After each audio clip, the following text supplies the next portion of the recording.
কি হলো কি? কত বেলা হয়ে গেল, এখনো তো খাবার পেলাম না। তোকে তো দেখছি আর কাজে রাখা যাবে না, তোর বদলে অন্য কাউকে কাজে রাখবো আমি।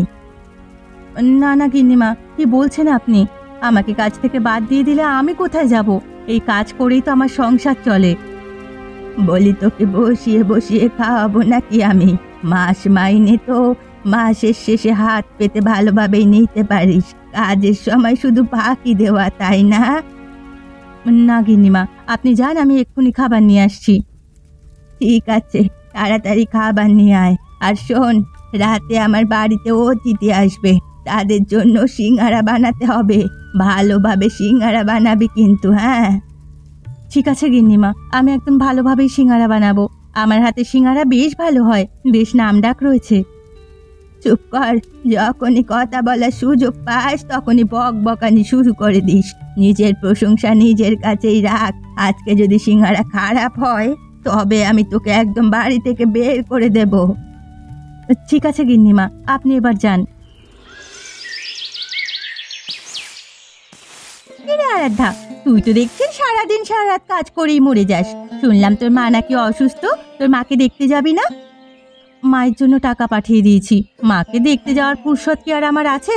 আমি তো এখান থেকে ছুটি পাই না, কাজ নেওয়ার পর থেকে একদিনের জন্যও আমি ছুটি নিতে পারিনি। সে কি বলিস? তাহলে তোর মায়ের সাথে দেখা করিস কিভাবে? মা যখন ভালো ছিল তখন মা আর ছোট ভাই এসে আমার সাথে দেখা করে যেত। এখন তো মা অসুস্থ, তাই ছোট ভাইটাও এদিকে আসতে পারছে না।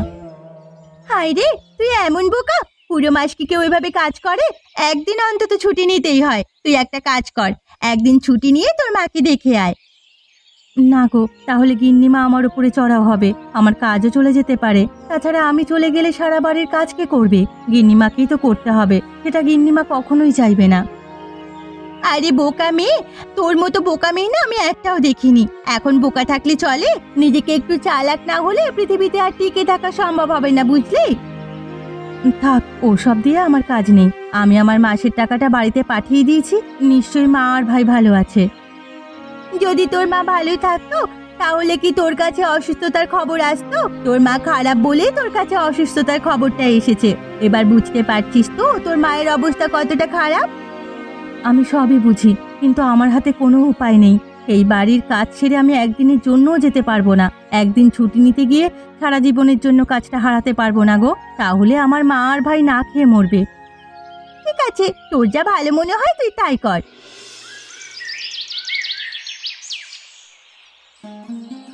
তোমাকে কত করে বললাম কাজের মেয়েটাকে বাড়ি থেকে বের করে দাও, তুমি আমার কোনো কথাই শুনছো না।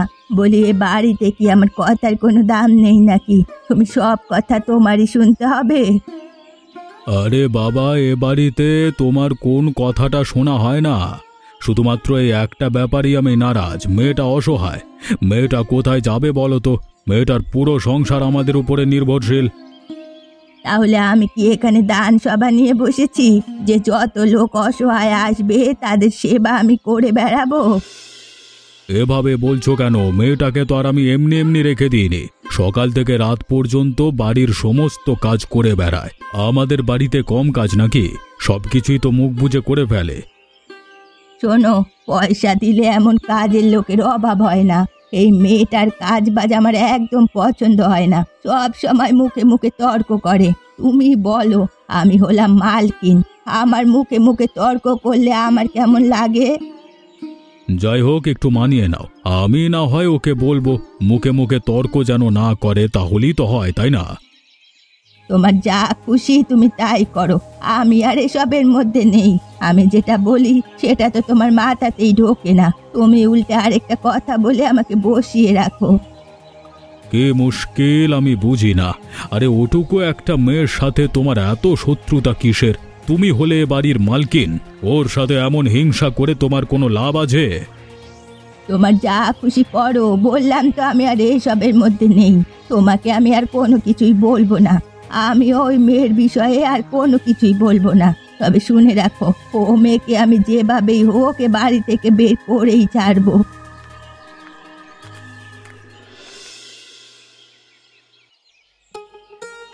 কি রে অঞ্জলি, তুই আর আমাদের বাড়িতে আসিস না কেন রে? অন্য কোথাও আড্ডা বসিয়েছিস নাকি, যার কারণে এখন আমার বাড়ির আড্ডা তোর আর ভালো লাগছে না? বলি, এ বাড়িতে আড্ডা দিতে এলে কত রকমের খাবার খেতে পারিস, সেটা ভুলে গেছিস নাকি?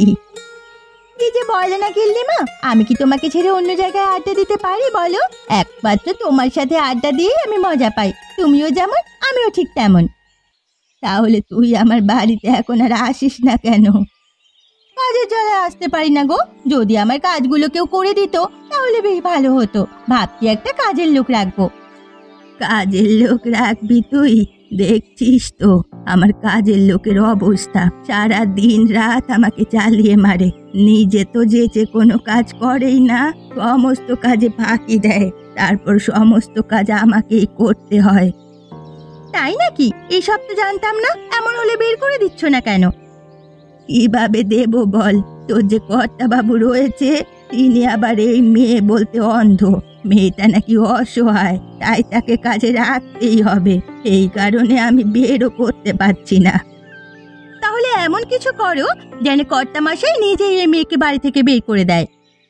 আমিও সেটাই ভাবছি, যদি এই মেয়েটার ওপরে কোনো অভিযোগ দেওয়া যায় তাহলে ভালো হয়। চুরির অভিযোগ দেবে নাকি? না রে, কত বছর যাবত আমার বাড়িতে কাজ করছে, কোনোদিন এদিক থেকে সে এদিকে একটু নুন হারায়নি। তোর কর্তা মশাই এটা বিশ্বাস করবে না। তাহলে আর কি করার, তুমি নিজেই ভেবে চিন্তে দেখো কোনটা সহজ উপায় হয়, সেটা করে হলেও মেয়েটাকে বাড়ি থেকে বের করে দাও। আরাধ্যা, কোথায় তুমি? আমি তোমার জন্য খাবার নিয়ে এসেছি, খাবারটা খেয়ে তারপর কাজ করো। কি করেছো তুমি? আবার খাবার আনতে গেলে কেন? যদি গিন্নিমা একবার দেখে ফেলে তাহলে সর্বনাশ হয়ে যাবে। নিশ্চয়ই তুমি আজকে সারা দিন খাওনি। শুনলাম চন্দ্রশেখর বাবুর বাড়িতে আজকে অতিথি আসবে, এটা শুনেই আমি বুঝে গেছি, তাই তো তোমার জন্য খাবার নিয়ে এসেছি। সারা দিন না খেয়ে কাজ করলে তুমি নিজেই তো অসুস্থ হয়ে পড়বে। কিন্তু আমি এই খাবার কিভাবে খাবো? গিন্নিমা যদি দেখে ফেলে তাহলে আমাকে বাড়ি থেকে বের করে দেবে। আরে তুমি চিন্তা করো না, তুমি তো রান্নাঘরেই রান্না করছো, এখন হয়তো গিন্নিমা এইদিকে আর আসবে না। তুমি এই ফাঁকে খাবারটুকু খেয়ে নাও, বেশিক্ষণ তো সময় লাগবে না, তাই না? কি যে করো না তুমি। আমি তোমাকে কথা দিয়েছি, তোমার ভালো মতো সবকিছুর খেয়াল রাখবো আমি, তাহলে এটার খেয়াল রাখবো না? বলো, তুমি এখানে না খেয়ে থাকবে আর ওদিকে আমি খাবার খেয়ে আরাম আয়েশ করবো। বেশ, তুমি এখন চলে যাও, আমি তোমার সাথে বিকেলে গিয়ে দেখা করব। এখন এখানে বেশিক্ষণ থেকো না, গিন্নিমা যে কোনো সময় রান্নাঘরে চলে আসতে পারে।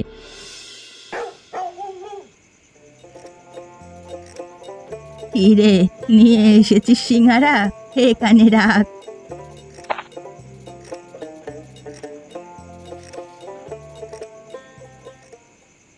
বলি, আমার সাথে কি মশকরা হচ্ছে? আমাকে এখানে ডেকে এনে অতিথি সাজিয়ে বসিয়ে রেখে এভাবে নুন জালে পড়া মানে সিঙ্গারা খাওয়ানো হচ্ছে? এই শুনুন, অপমানেরও একটা সীমা থাকা দরকার, এই অপমান আমি কোনোভাবেই নিতে পারলাম না। আরে আরে, কি হয়েছে আপনার? এমন করছেন কেন আপনি? আপনাকে আমরা কেন অপমান করতে যাব বলুন তো? তাহলে এই সিঙ্গারা এমন দিয়েছেন কেন? কি ভেবেছেন কি? হ্যাঁ, আমরা কি বাড়িতে না খেয়ে থাকি? আপনার বাড়িতে এসে খাওয়ার জন্য বসে থাকি নাকি আমরা? এই আরাধ্যা, তুই কিভাবে সিঙ্গারা বানিয়েছিস? সিঙ্গারা এখনো উল্টো পাল্টা হয়েছে নিশ্চয়ই, যার কারণে অতিথি এমন ব্যবহার করছে। কই না তো, আমি তো ঠিকভাবেই বানিয়েছি। আমি তো সবসময় এমনভাবেই বানাই, কখনো তো খারাপ হয় না। আজকেও তো খারাপ হওয়ার কথা নয়। কাজের মেয়ের কত বড় সাহস! তাহলে কি আমি মিথ্যে কথা বলছি? আমাকে মিথ্যে প্রমাণিত করতে চাও তুমি? আরে বাবু, আপনি একটু থামুন, এমন করবেন না। আমি বিষয়টা দেখছি, নিশ্চয়ই আমার কাজের মেয়ের কোনো ভুল হয়েছে। কোনো ভুল হয়েছে নাকি ইচ্ছে করে এমনটা করেছে সেটা আগে জিজ্ঞেস করো। অতিথির সামনে তোমার নাক কাটানোর কোনো মানে ছিল? নিশ্চয়ই এটা ওর তোমার নাক কাটানোর একটা কারসাজি ছিল, বুঝেছো? না না, বিশ্বাস করুন, আমি এমন ধরনের কোনো কাজ করিনি। আমার সিঙ্গারা খারাপ হতেই পারে না, আমি কেন ইচ্ছে করে এমন করব? গিন্নিমা, আপনি তো আমাকে একটু বিশ্বাস করুন। আমি বিশ্বাস করব তোকে? আমি বারবার তোকে সতর্ক করে দিয়েছিলাম, তুই আমার কথা শুনলি না। তুই এই মুহূর্তে বাড়ি ছেড়ে বেরিয়ে যাবি। অতিথির সামনে আমার মান সম্মান তুই আর রাখলি না। এমন করবেন না গিন্নিমা, আমি এক্ষুনি আবার নতুন করে সিঙ্গারা বানিয়ে দিচ্ছি, তবুও আমাকে কাজ থেকে ছাড়িয়ে দেবেন না। তুই যাবি নাকি আমি তোকে মারতে বাধ্য হব?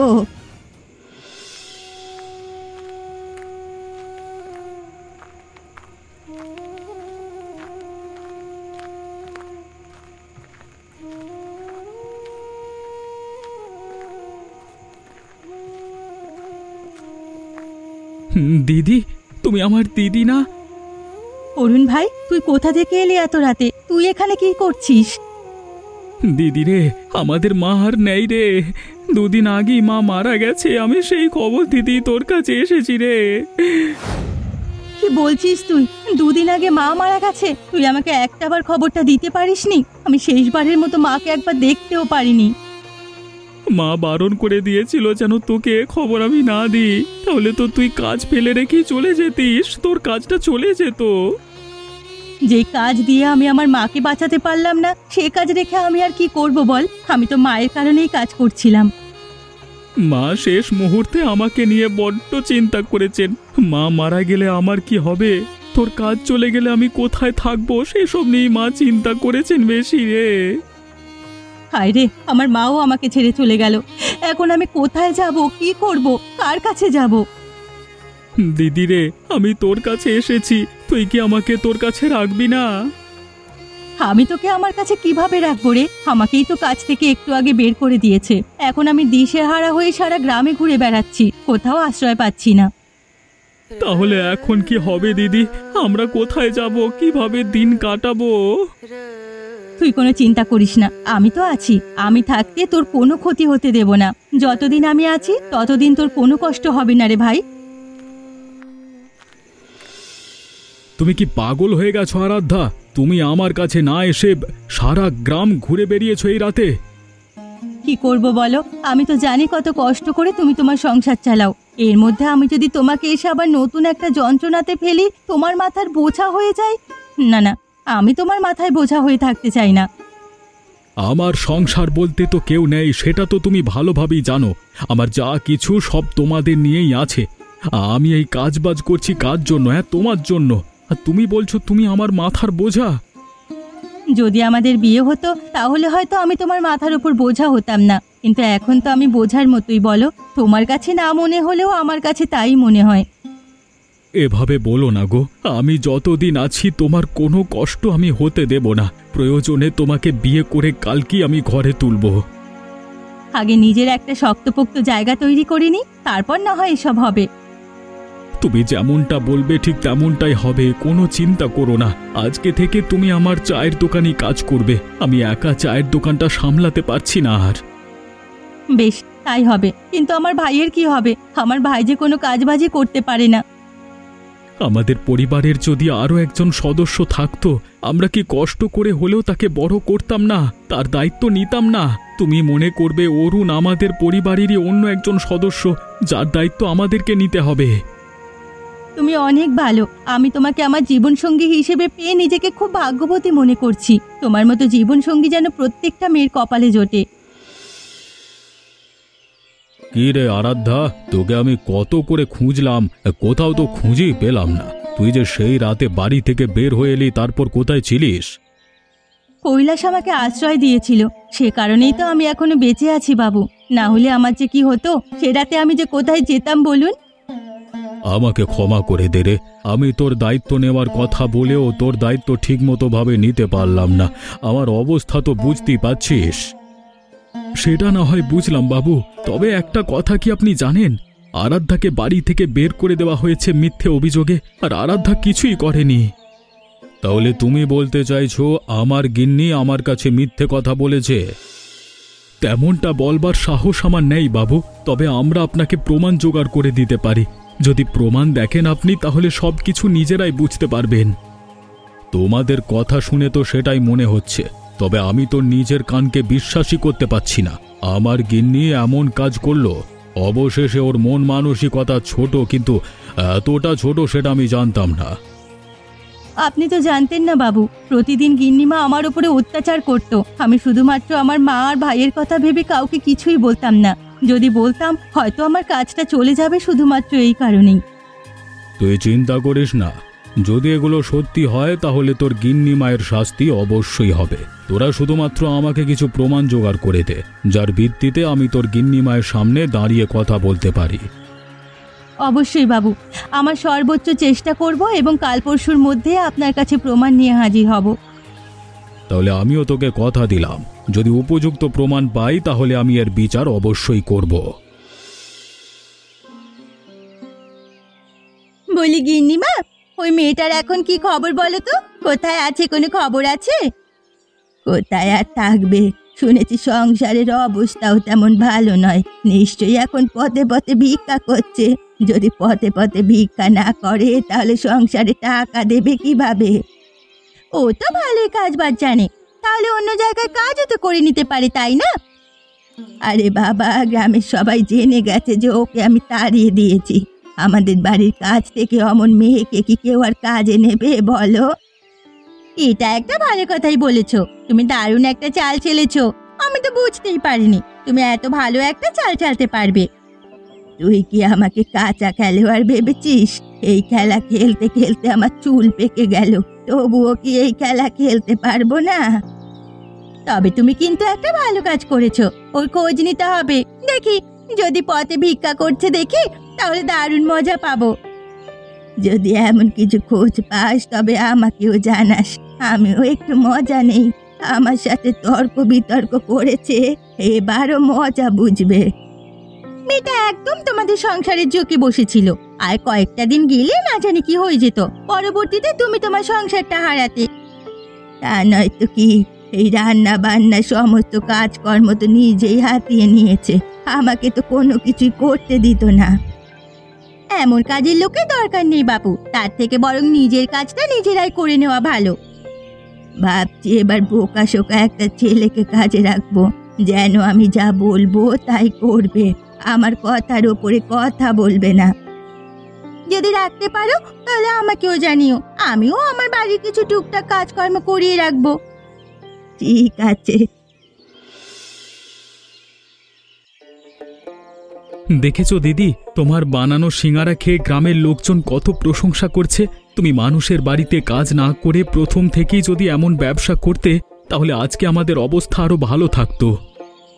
হায় রে, আমার আজকের এই অর্জন যদি মা দেখে যেতে পারতো তাহলে কত খুশি হতো। সারা জীবন মা শুধু আমাদের দুঃখই দেখে গেল, আমাদের সুখ দেখার কপাল আর মায়ের হলো না। আহা, তোমরা এই খুশির দিনে কি সব আবেগী কথা বলছো? এসব কথা বাদ দিয়ে সিঙ্গারা খাও, দেখো তোমার হাতে সিঙ্গারা কত মজার। এখন একা হাতে কত সিঙ্গারা বানাচ্ছি আমি, সমস্ত গ্রামবাসীদের খাওয়াচ্ছি, সবাই কত প্রশংসা করছে। আর যেদিন আমি কাজের লোক ছিলাম সেদিন আমার হাতে সিঙ্গারা খেয়ে ঘর থেকে বের করে দিয়েছিল। মানুষ এমনই দিদি, টাকা পয়সা থাকলে মানুষ মানুষকে আর মানুষ মনে করে না, মনে করে তারা একাই মানুষ এবং আমরা যারা আছি তারা জন্তু জানোয়ার। ঠিক বলেছিস ভাই, তবে এখন তো আমাদের টাকা পয়সার অভাব নেই, এখন তো আমরা এত অহংকারী হতে পারলাম না, আমরা তো গরিবদের গরিব বলেই মনে করি। তারা যখন আমাদের পর্যায়ে আসবে, আমাদের স্থানে এলে তারা হয়তো আমাদের অবস্থাটা বুঝতে পারত। গরিব দুঃখীদের কত কষ্ট সেটা তারা হাড়ে হাড়ে টের পেত তখন। থাক, ওসব এখন আর ভেবে লাভ নেই। তারা আমাদের বিপদের দিনে আমাদের কাজ দিয়েছে, তাতেই আমাদের অনেক সাহায্য হয়েছে, তাই আমি চাই তাদের সবসময় ভালো হোক। এ কি আরাধ্যা, তোকে আমরা কত খুঁজেছি, আর তুই এখানে? কোথায় ছিলি তুই এতদিন? আমার তোর জন্য কত চিন্তা হয়েছিল। হ্যাঁ, আমাকে নিয়ে তোমার এতই চিন্তা যে গিন্নি মায়ের সাথে মিলে আমাকে বাড়ি থেকে বের করে দিলে, তাও আবার এত রাতে। তোমাদের মাথায় এটা ছিল না যে একা একটা মেয়ে এত রাতে কোথায় যাবে? কি বলছিস তুই এইসব? আমি ভালোভাবেই সবকিছু জানি, শুধুমাত্র তোমার সাথে কথা বলতে এসেছি। তুমি ভালোই ভালোই স্বীকার করো, না হলে কিন্তু আমি অন্য পথ দেখতে বাধ্য হব। তুমি কিন্তু জানো এখন আমার ক্ষমতা কতটুকু। গ্রামবাসীদেরকে গিয়ে বললে তোমাকেই সবাই গ্রাম ছাড়া করবে। আমাকে ক্ষমা করে দে, আমি কিচ্ছু করিনি, শুধুমাত্র গিন্নিমায়ের পরিকল্পনায় অংশ ছিলাম, আর কিছুই না। আমি গিন্নিমাকে এইসব কিচ্ছু করতে বলিনি, গিন্নিমা নিজেই পরিকল্পনা করেছে, আমাকে বলল, আমি শুধু সাহায্য করেছি। ছি ছি, আমি তোমাকে কতটা ভালো ভাবতাম, আমার সব সুখ দুঃখের কথা আমি তোমার কাছে বলতাম, আমার তো অন্য কেউ ছিল না। তোমরা আমাকে একটা বারও বুঝতে পারলে না, আমরা কাজের মানুষ বলে কি মানুষ না? আমাকে ছেড়ে দে রে, গ্রামবাসীদের কাছে আমার কথা কিছু বলিস না, তাহলে আমাকে গ্রাম ছাড়া করবে। আমি কোথায় যাব তুই বল? তুই তো জানিস আশ্রয় হারা হলে মানুষ কতটা অসহায় হয়ে যায়। ঠিক আছে, তোমাকে আমরা ক্ষমা করতে পারি, কিন্তু একটা শর্তে। তুমি যদি সমস্ত কিছু চন্দ্রশেখর বাবুর কাছে স্বীকার করো তবেই তোমাকে আমরা ক্ষমা করব। গ্রামের কারো কাছে তোমার বিষয় কিচ্ছু বলবো না। আমি রাজি আছি, আমি সব কিছু করতে রাজি আছি। দয়া করে আমাকে ক্ষমা করে দে।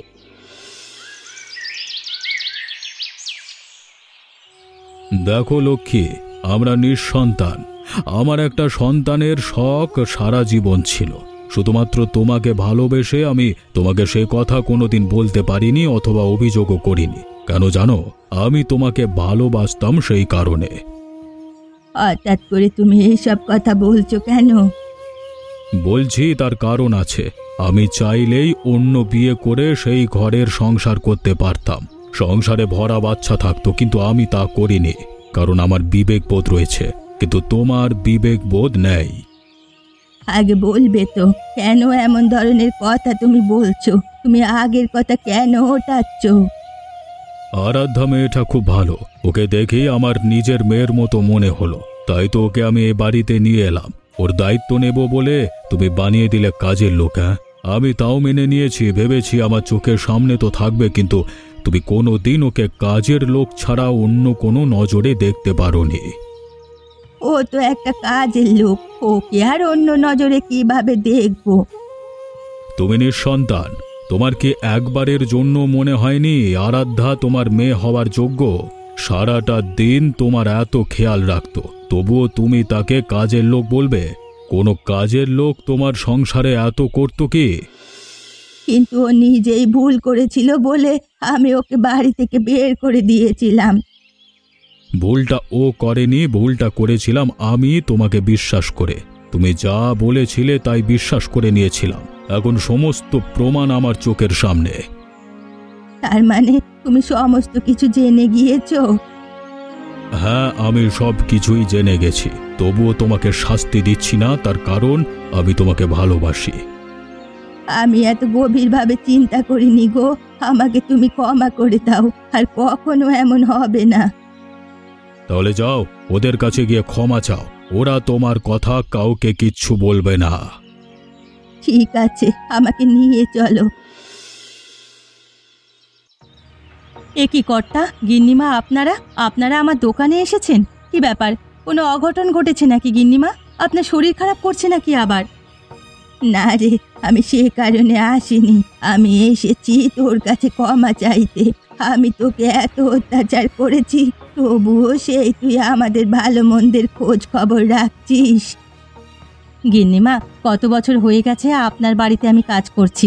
একদিনের জন্য আমি মায়ের আদর পাইনি, মায়ের শাসন উপভোগ করতে পারিনি। আপনি তো আমাকে আদর করেছেন, আমাকে শাসন করেছেন, তাহলে আমি আপনাকে মা না মেনে অন্য কাকে মা মানবো? আপনি তো আমার মায়ের মতোই।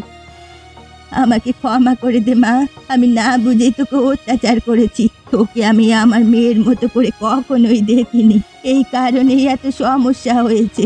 আর কোনোদিন কিচ্ছু হবে না, তুই চল আমার বাড়িতে থাকবি, আমার কাছে আমার মেয়ের মতন থাকবি। না গিন্নিমা, তা আর হয় না। আমি এখন আমার নিজের পায়ে দাঁড়িয়েছি, নিজের ব্যবসা করছি, এখন আমি ভালোই আছি। তবে আপনি চিন্তা করবেন না, আমি সব সময় আপনার সেবা করব, আপনার বাড়িতে গিয়ে আপনার মেয়ের মতো করেই থাকব। ঠিক আছে মা, কথা দিচ্ছিস তো তুই আমার বাড়িতে আসবি? আমি তোকে মেয়ের মতো যত্ন করব। যাব গিন্নিমা, অবশ্যই যাব, তবে তার আগে আপনি আমার হাতের বানানো সিঙ্গারা খেয়ে যান তো। তুই আমাকে সিঙ্গারা খাওয়াতে চাচ্ছিস? হায় রে, তোর হাতের সিঙ্গারার কারণেই এত কিছু ঘটে গেছে। দে তাহলে, খাওয়াতে যখন চাচ্ছিস খেয়েই যাই। যাক, অবশেষে আমার মেয়েটার বিয়ে দিতে পারছি। আমি এবার নিশ্চিন্ত হলাম, একটা ভালো ছেলের হাতে তুলে দিলাম, যে ছেলে গরিব হলেও কখনো আমার মেয়েটাকে কাঁদাবে না। সত্যি কথা বাবু, আমি ওর মতো জীবনসঙ্গী পেয়ে খুব ভাগ্যবতী মনে করছি নিজেকে। যদি আমার খারাপ সময় ও আমার পাশে না থাকতো, তাহলে আমি কখনোই এই পর্যায়ে আসতে পারতাম না। দেখো বাবা, আমাদের মেয়েকে যেন কাঁদাবে না। আমাদের মেয়ে সারা জীবন অনেক দুঃখ কষ্ট সহ্য করেছে, আমি চাই না সামনে আর কখনোই সে দুঃখ কষ্ট সহ্য করুক। আপনারা চিন্তা করবেন না, এই পৃথিবী ওলট পালট হয়ে গেলেও আমি আরাধ্যার পাশেই থাকব। আমি কখনোই ওর হাত ছাড়বো না। আমার বিশ্বাস কৈলাস আমাকে রানীর মতো করেই রাখবে, যেমনটা কর্তাবাবু গিন্নিমা রাখে। কর্তাবাবু গিন্নিমাকে ছাড়া কিচ্ছু বোঝে না। তিনি গিন্নিমাকে অনেক ভালোবাসে, কোনো পরিস্থিতিতে গিন্নিমাকে একা ছেড়ে দেয় না। তা নয় তো কি, শ্বশুরের মতোই তো হতে হবে, না হলে শ্বশুরের মনের মতো হতে পারবো না। কি, শ্বশুরের মেয়ের পাশে যদি না থাকি তাহলে শ্বশুরও তো আমাকে ভালোবাসবে না, তাই না? হ্যাঁ হ্যাঁ, রাজকন্যাকে ভালোবাসো, তাহলে রাজকন্যা সহ রাজ্য সবকিছুই তোমার হবে। এমন মজার মজার গল্প দেখতে আমাদের চ্যানেলকে সাবস্ক্রাইব করতে ভুলবেন না।